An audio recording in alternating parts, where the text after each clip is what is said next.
คนเจ็บซื้อหน้าก็อายุ20 ปีอยู่บ้านรักเมืองมหาเชยแทงจะประซัก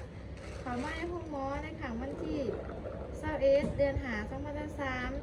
2023ด้วยอาการน้าวสะไข่น้าวซันวินหัวซึ่งในแผนการของหมอจะต้องได้ซักยาให้แก่คนเจ็บ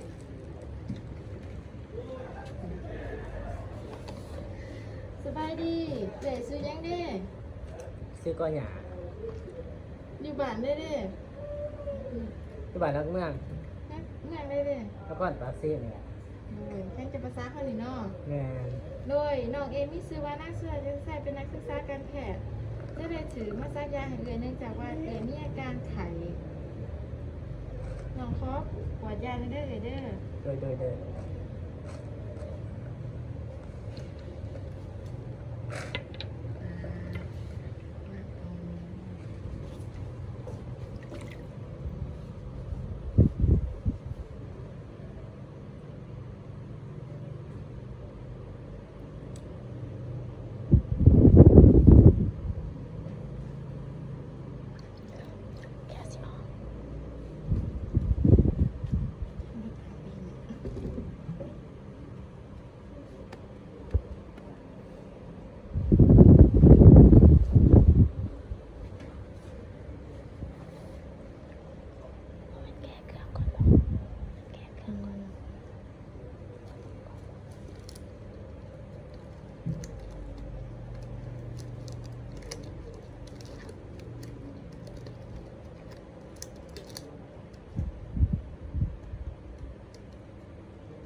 ขันหนาเป็นยังไงเดี๋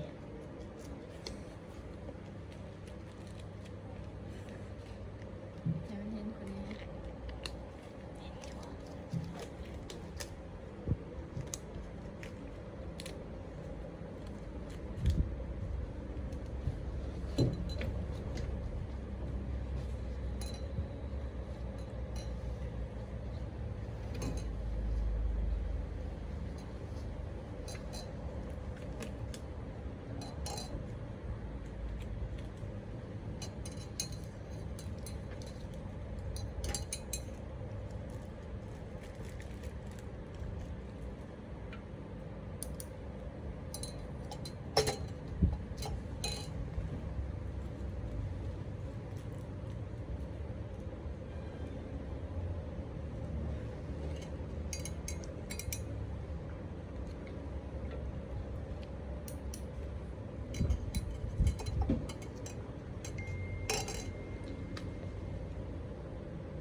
คนเจ็บ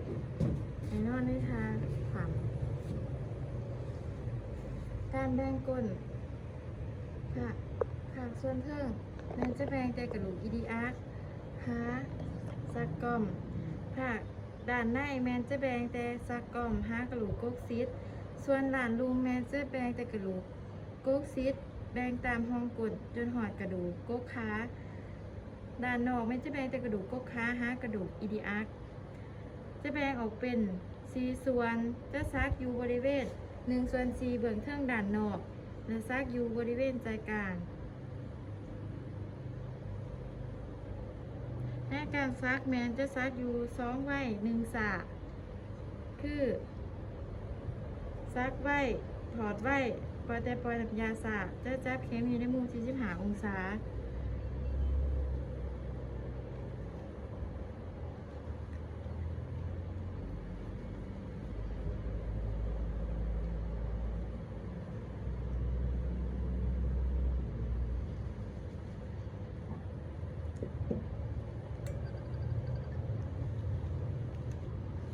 หลังจากนั้นจะทานอนให้คนเจ็บให้นอนในท่า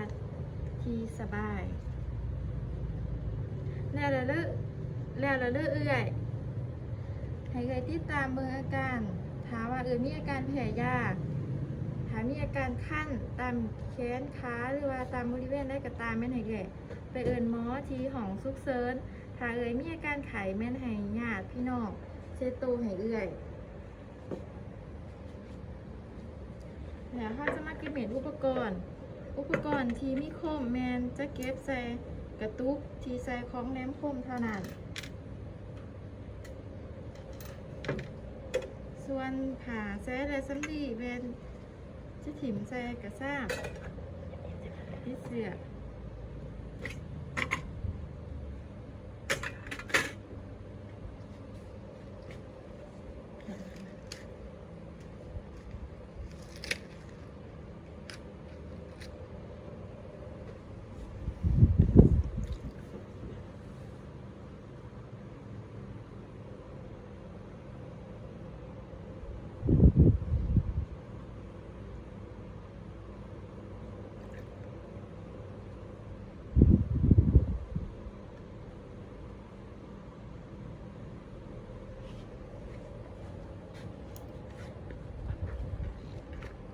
แล้วถ้าจะมาบันทึกว่าคนเจ็บ